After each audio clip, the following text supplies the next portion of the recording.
Igreja Adventista do Sétimo Dia do bairro de Alvoreire. Noite de domingo do dia 5 de janeiro de 2025. Primeiro domingo do ano. E este é o professor Kleber. Joel, capítulo 2, a partir do versículo 12.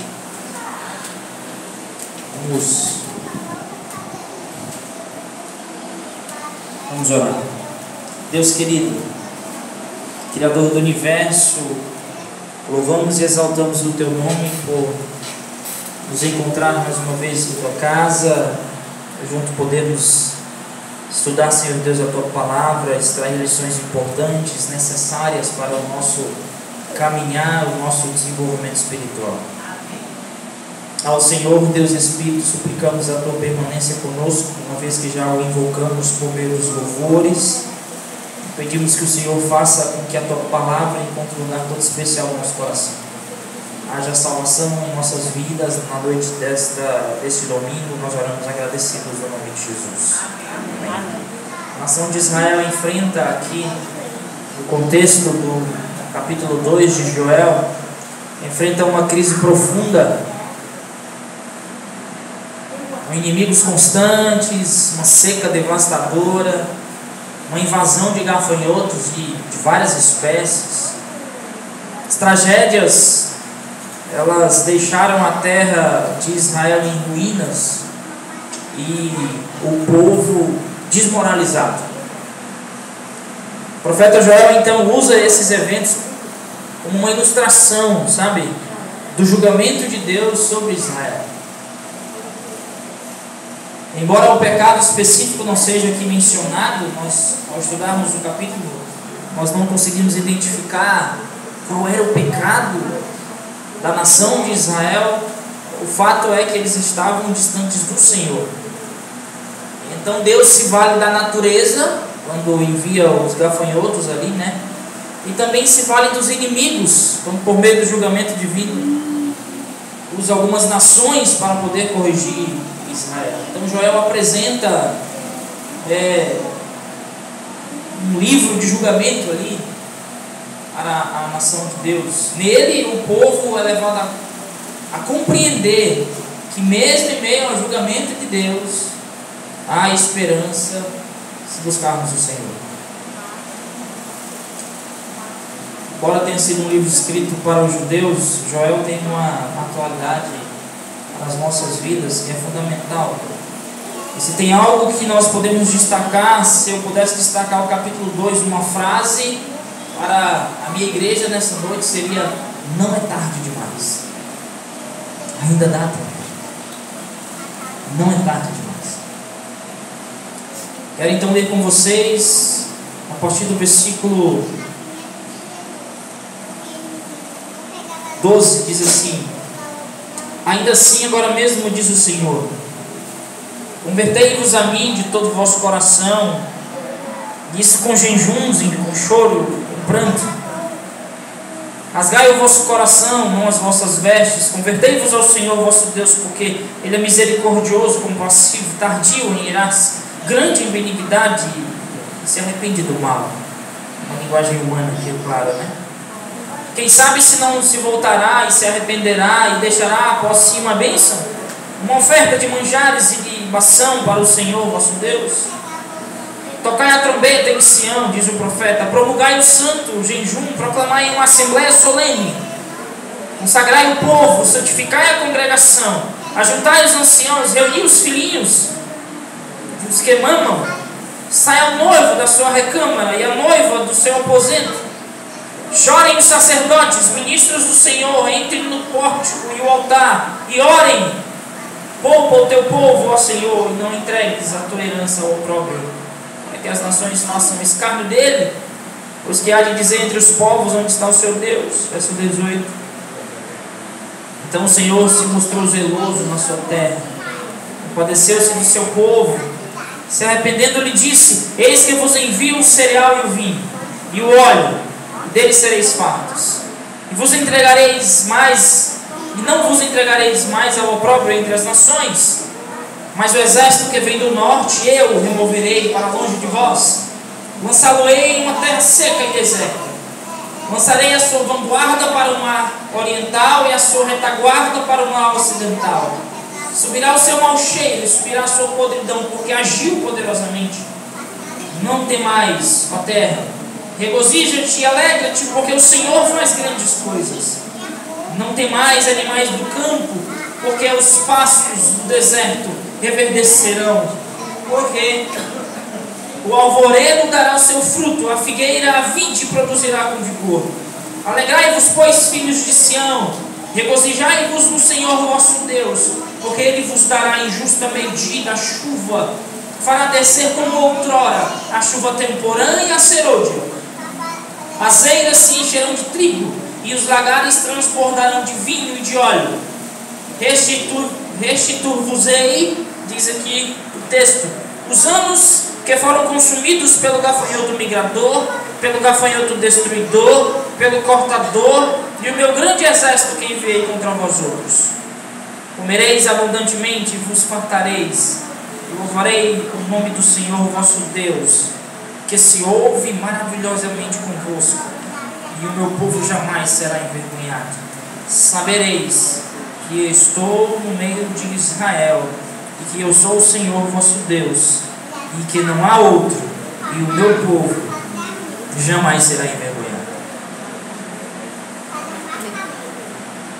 Igreja Adventista do Sétimo Dia do Bairro de Alvaroeiro, noite de domingo. Profeta Joel apresenta do dia no primeiro 5, momento um problema. 5 de janeiro de 2025. Aqui no capítulo 1, no versículo de domingo do ano. No capítulo 2, no versículo 11, o texto diz: o Senhor levanta a voz diante do seu exército, porque muitíssimo grande é o seu arraial, porque é poderoso quem executa as suas ordens. Sim, grande é o dia do Senhor, muito terrível, quem o suportará? O povo enfrentou então aqui uma devastadora ação causada por sucessivas invasões. Nós vivemos numa outra época onde o ganho, né, ele é variado. Lado de cá do Ocidente nós temos muitas profissões, e o lado de cá, eu costumo dizer, é movido financeiramente pela indústria. Então a leitura do texto, ela parece para a gente um tanto quanto estranha. Acontece que para Israel a maior fonte de renda para essa nação, para os povos que existiam na época de Joel, era basicamente a agricultura, a lavoura, o cultivo, a criação, por exemplo, de animais, né, a pecuária. Então, quando vinha uma praga que devastava tudo, queridos, era algo como desesperador. O povo então enfrenta uma época de seca e, consequentemente, fome para suas famílias, para os seus filhos. Igreja Adventista do Sétimo Dia do Bairro de Alvaroeiro. O povo também enfrentava invasões de 5 de janeiro vizinhas. de 2025. Portanto, Desolação, primeiro culto uma severa seca de atingiu a terra, resultando em falha nas colheitas. Sem chuva, os rebanhos morriam. Eu consigo olhar para o antigo Israel e entender a situação desesperadora desse povo. Contudo, o profeta Joel apresenta tudo isso como algo disciplinar de Deus. E bem-aventurado é aquele que consegue enxergar nas dificuldades as bênçãos do céu. Amém. A profetisa do Senhor diz que Deus permite que algumas adversidades sejam trazidas ou chegadas à nossa vida a fim de consertar os nossos caminhos. Alguém outro dia falou que são bênçãos disfarçadas. Verdade. Bem-aventurado é aquele que consegue ter uma ótica espiritual na adversidade, ou da adversidade. Nós vemos uma sociedade que protege os ímpios e pune os justos. A sociedade em que o profeta Joel e os israelitas estavam inseridos havia perdido o seu norte. Porque sabe, se tem algo que faz nós ficarmos tontos, digamos assim, é quando nós nos afastamos do Senhor. O referencial para a moral humana é Cristo. Talvez seja por isso que hoje nós encontramos uma sociedade tão pervertida, tão deturpada em seus valores. Igreja Adventista do Sétimo Dia do bairro de Alvorene. Noite de domingo do dia 5 de janeiro de 2025, portanto, o texto parece nos dizer que a santidade perdeu o lugar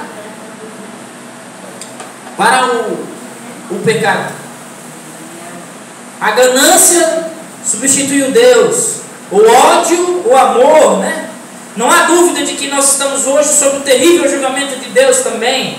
Eu acredito vivermos já os juízos, ou o juízo de Deus acontecendo em nossos dias. Amigos, irmãos, Jesus está às portas.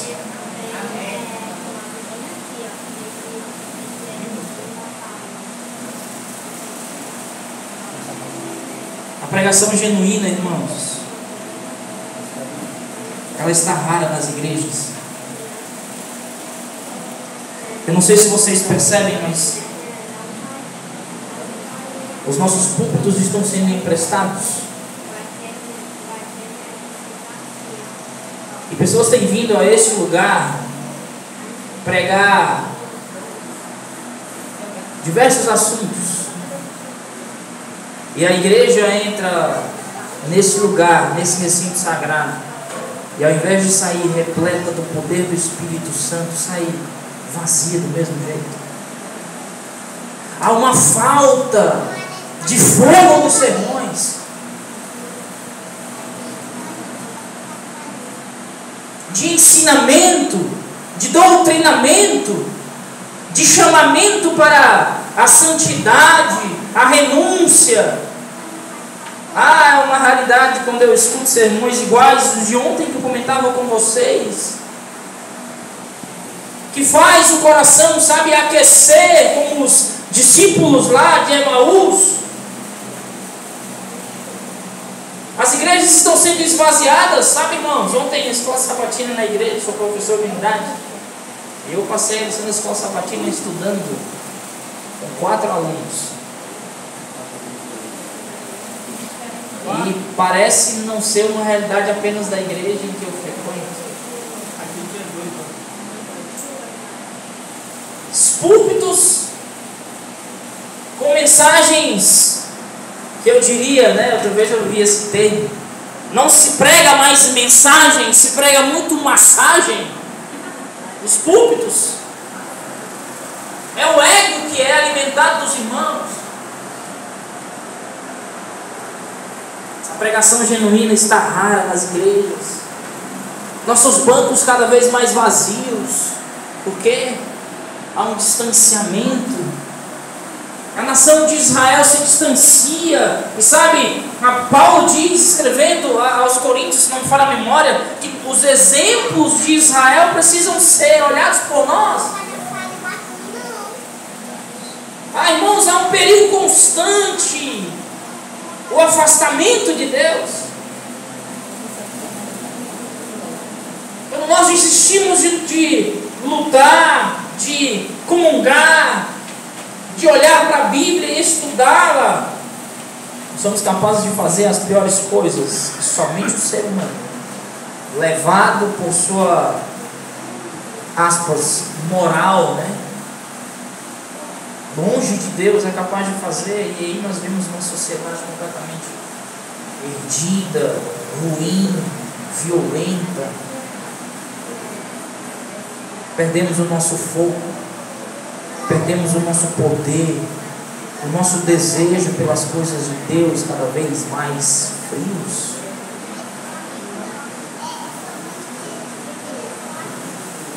O profeta Joel então começa a apelar ao povo, a partir do versículo 12, diante da destruição na plantação, no gado, diante do afastamento dos líderes religiosos, pessoas que se travestem bonitinho e que falam apenas palavras que acalentam o coração das pessoas. O profeta Joel apela com poder. Ele diz no versículo 12: irmãos, é necessário arrependimento.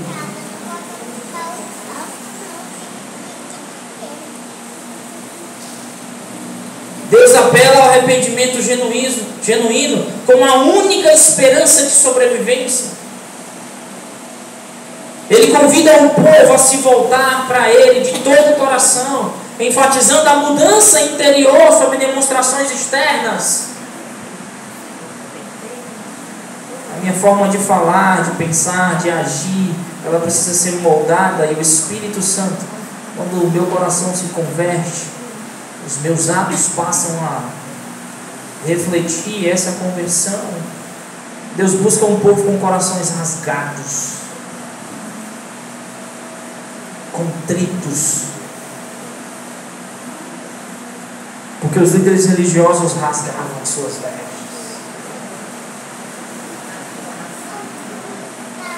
E isso era muito bonito para aqueles que estavam assistindo.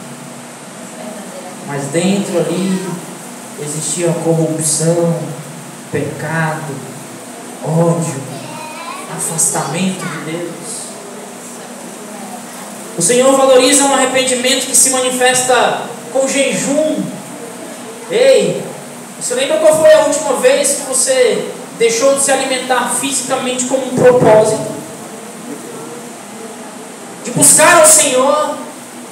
Uma causa foi entregue nas mãos de Deus e você disse assim: Senhor, eu vou me abster do meu alimento, não como algo de sacrifício, porque longe disso está a ideia do jejum, senão de nós nos aproximarmos de Deus.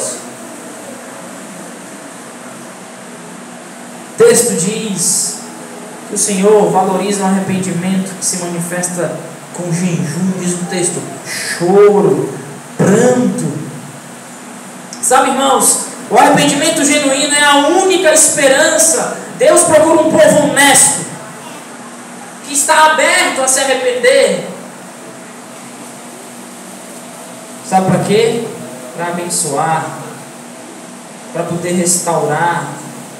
No versículo 15 até o versículo 17: tocai a trombeta em Sião, promulgai um santo jejum, proclamai uma assembleia solene. Olha o apelo do profeta.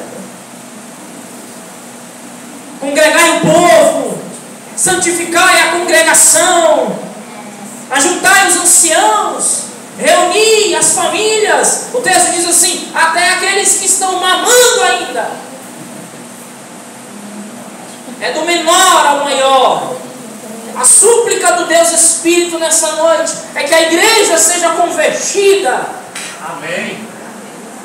Amém. É que dos anciãos às criancinhas pequenas saibam da santidade de Deus, saibam do retorno de Jesus. Amém. Os noivos, as noivas, reconheçam que apesar de casar, esse casamento precisa estar. O texto diz no versículo 17, há uma liderança na igreja, irmãos. O texto diz assim, ó: chorem os sacerdotes,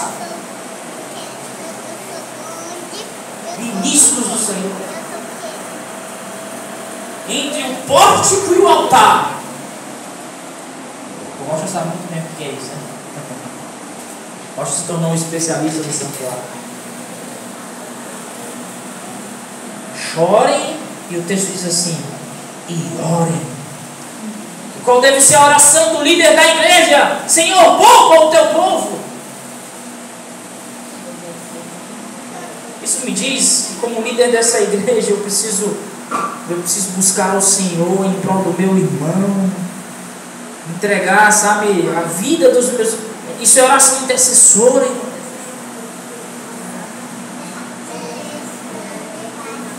Deus convoca todas as gerações, dos velhos aos mais novos. Aqueles sobrecarregados com os desafios da vida são chamados a colocar Deus em primeiro lugar. O frenesi da rotina muitas vezes rouba-nos aquilo que nós deveríamos ter de mais importante. O alimento diário, o alimento espiritual. Há uma tônica dentro do meu lar. E eu gosto de pregar quando as minhas filhas e a minha esposa estão presentes na igreja. Porque elas sabem quem eu sou. E a tônica lá em casa é filhas do plural. Filha, quando eu me refiro à minha esposa, que é assim que eu a trato. E filhas. Você já falou com o Papai do Céu hoje? Essa é a pergunta. Às vezes eu estou em casa estudando, fazendo o meu devocional ali, e essa pequenininha acorda, né? E ela corre até o meu colo. E a primeira coisa que eu faço, irmão, é levar a minha filha de 3 anos de idade à presença do Senhor. Amém. Isso é uma obrigação nossa. E daqui a pouco ela vai ter 10, 12, 15. Vai começar a namorar. Essa. Deus continuará, na verdade eu ia dizer que Deus continuará precisando ser o primeiro da sua vida, mas ela continuará tendo que colocar Deus em primeiro lugar na sua vida. Do contrário, está tudo perdido, irmãos. É tudo vão. Se ele não for o primeiro, já dizia Arautos do Rei, se ele não for o primeiro, de que vale vir ao culto? Se ele não for o primeiro, de que vale pregar? Se ele não for o primeiro, de que vale cargos na igreja? Se ele não for o primeiro, de que vale estar aqui, irmãos? Deus deseja que seu povo busque a sua face, ensaiando por uma restauração da proximidade, da santidade. Chamada para uma separação. Sabe, isso é tão sério, igreja. Quando eu olho a igreja com aquilo que o mundo hoje vive, está muito próximo. E isso é triste de falar nos púlpitos. As nossas músicas, as nossas vestes, os nossos alimentos, está tudo muito apertado, sabe, parecido. Quando que o profeta diz para a nação: vocês precisam consagrar-se. E essa separação nada mais é, ou essa santificação nada mais é do que uma separação. Queridos, é necessário uma distinção. Sim. Outra vez eu escutei uma história que eu fiquei aterrorizado. Um pastor terminava um sermão numa igreja enorme, uma igreja adventista. Antes dele fazer o sermão, ele chamou a moça que ia cantar no apelo da sua pregação. E ele disse assim: irmã, eu queria ver qual era o louvor que você vai cantar nessa manhã de sábado. E a irmã estava com os ouvidos, com os fones de ouvidos conectados ao telefone na igreja, antes de louvar o Senhor. E aí, irmão, sabe o que o pastor fez? Ele tirou, a mãe entregou o celular para ele, tirou o fone de ouvido. Ela esqueceu de desligar o que ela estava ouvindo. E quando o pastor plugou o aparelho, o telefone, no sistema de som da igreja, uma música de Ivete Sangalo estendeu-se sobre o tempo.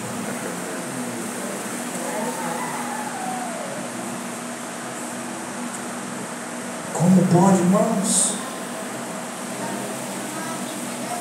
Como pode? Homens e mulheres que sobem nesse púlpito para cantar. Vocês têm ideia? Quem poderia cantar Quem poderia tocar nos utensílios do templo eram os levitas, homens e mulheres consagrados ao Senhor. Eles não se misturaram com aqueles que adoraram ali o bezerro de ouro, e por isso foram escolhidos por Deus para serem os representantes espirituais. Como que nós, que professamos ser esses levitas, costumamos ouvir músicas mundanas, ser adeptos de filmes, de programas que não alimentam-nos espiritualmente, que nos afastam de Deus. Ei, jovem, deixa eu dizer uma coisa para tu: Velozes e Furiosos não são filmes para um cristão contemplar. E tem 8 dele, né? São 8, se não me engano, né? Eu nunca assisti isso.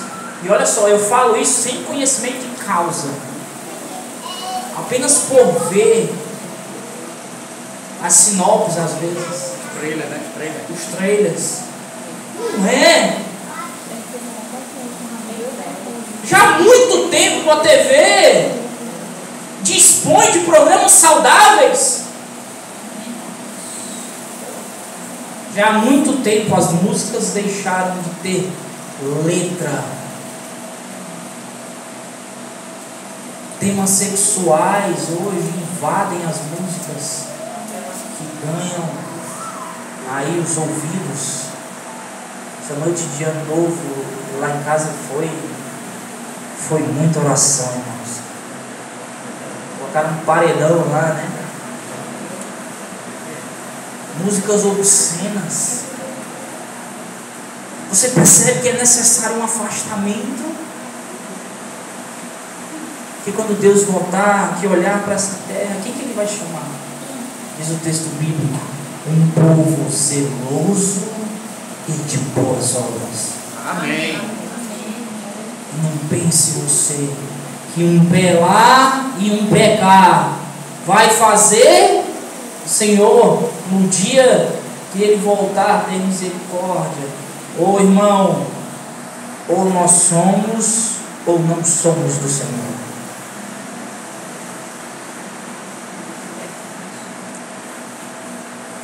Ixi, irmão, o Senhor está sendo muito radical. Eu diria que radical é aquele que nós chamamos de Jesus Cristo, quando Ele diz assim: quem comigo não ajunta isso, quem não é por mim, esse sim é radical. Nós precisamos ter de fato, irmãos, uma vida consagrada. O apelo do profeta: convertei-vos. A todos nas igrejas, a toda a igreja, aos líderes, ele diz. Uma geração que coloca tudo antes de Deus. O apelo persiste. É necessário priorizar a Deus, abandonar pecados, dedicar a vida ao Senhor. Essa total entrega é a única esperança da igreja. A Bíblia chega a chamar Deus, em alguns textos, de Deus ciumento, Roger. É uma expressão bem humana para tentar fazer-nos entender de que Deus não aceita divisão. Ou tu é crente, ou tu é crente. Mas há uma promessa. A partir do versículo, depois do versículo 17, quando ele clama para a igreja em sua totalidade, dá liderança aos bebezinhos. Há uma promessa que consola o nosso coração. Após discutir o problema e fazer seu apelo, o Senhor entrega aqui uma promessa para o seu povo. Se voltarem para Ele, experimentarão as suas bênçãos. Porque Deus está disposto a abençoar a sua igreja. Amém? Deus está disposto a conceder bênçãos para você, para a sua vida, para a sua família, para o seu ministério.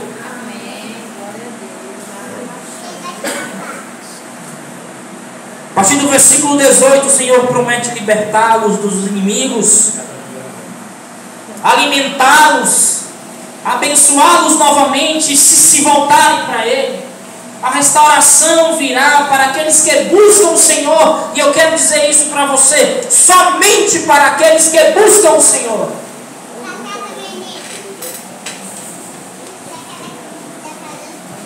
Não há uma pessoa salva nessa igreja, eu acredito, irmãos, que não anseie ser abençoado por Deus Todo-Poderoso. Eu acredito que não. Se você veio a esta igreja nesta noite, certamente foi para sair daqui abençoado. Amém? Eu acredito. Deixa eu dizer uma coisa para tu, para você, com todo carinho no coração. Hoje é dia de nós nos dobrarmos diante do Todo-Poderoso e dizer: Senhor, converta esse coração pecador. E talvez eu fale para alguém que ainda está dividido ao Senhor com alguma coisa, com alguém, eu não sei. Talvez você precise se distanciar de algum pecado. Aquele, sabe, que a gente costuma fazer cafuné, que nós mantemos ocultos. Você sabe que pecados ocultos, eles destroem a nossa vida. Eles são a principal ferramenta de Satanás para destruir um jovem, um adolescente, um homem, uma mulher, um servo de Deus. Porque elimina primeiro a sua comunhão com Deus. Porque quando você alimenta um pecado acariciado, sabe, você se distancia vagarosamente do Senhor. Ora, você não consegue orar em pecado. Você não consegue ler a Bíblia em pecado, porque ele avulta. Você não consegue vir à igreja, porque aqui está a presença do Deus Todo-Poderoso. Amém. Amém. Pecados ocultos matam, destroem. E hoje Deus me fez vir a esta igreja para dizer: oh, filho, eu estou disposto a derramar sobre a sua vida as chuvas de bênçãos sem medidas. Amém. Fazer novamente germinar fé, esperança, consagração. Amém. Mas tu tem que deixar esse pecado de lado. Você precisa abandonar que impede, que cria uma barreira entre você e o eterno Deus.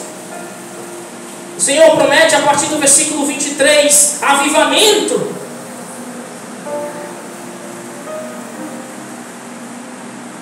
Ele promete enviar chuva. Irmãos queridos, como eu aguardo a chuva serôdia ser derramada sobre a igreja de Deus. Como eu aguardo a chuva serôdia ser derramada sobre a minha vida.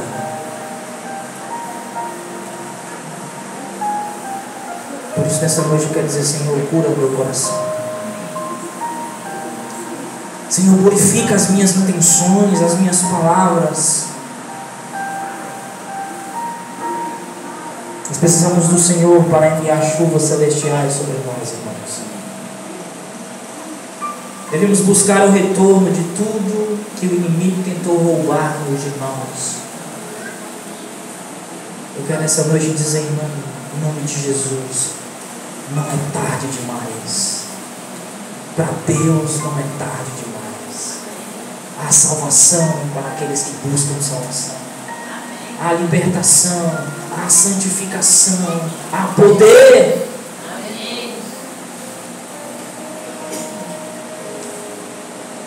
Eu quero finalizar, queridos irmãos, com a promessa de Deus para o seu povo, promessa de regozijo.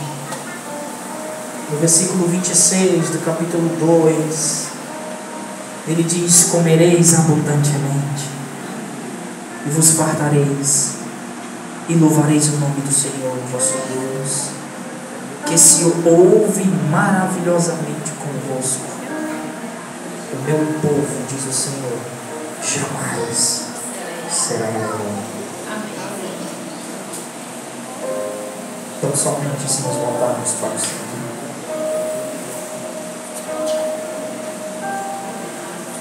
E isso digo conhecendo o tempo, que já é hora de despertarmos do sono, porque a nossa salvação está agora mais perto de nós do que quando no passado cremos. Romanos capítulo 13, versículo 11. Sabe, irmãos, queridos irmãos aqui da igreja do Alvarém, à medida que a noite avança e o dia se aproxima, nós precisamos abandonar as obras das trevas e, assim como o profeta diz, revestir-nos das obras da luz. Devemos andar honestamente, afastando-nos de tumultos, da embriaguez física e espiritual, da libertinagem, da devassidão. Apelo para a juventude dessa igreja: ei, irmãos, ei, jovens, o Senhor busca jovens consagrados, que sabem esperar o tempo para se relacionar, jovens que buscam a pureza. Hoje, irmãos, hoje é dia de nos revestir do Senhor Jesus Cristo, recusando-nos a satisfazer os nossos desejos. Hoje eu quero convidar você, cada coração que está nessa noite, a despertar, buscar a face do Senhor. Quem sabe a sua oração seja: Deus, habita em mim. Porque somente com a habitação do Deus Espírito, irmãos, em nossas vidas, é que nós iremos conseguir de fato reverter a nossa condição, nos arrepender das nossas falhas e fazer um retorno aos braços do nosso Salvador Jesus Cristo. A Noemi vai cantar agora? Sim? E aqui, Noemi? Onde que está ela? Deus está chamando você para completar a mensagem dessa noite. E a sua música vai chegar aos corações onde a palavra não conseguiu, porque a música tem esse poder. Músicas geram direitos autorais. Portanto, concluído o culto o primeiro culto de domingo do ano de 2025, e tivemos aí a retórica alusiva à palavra de nosso Senhor Jesus Cristo, proferida através do professor Kleber. Valeu, Jesus!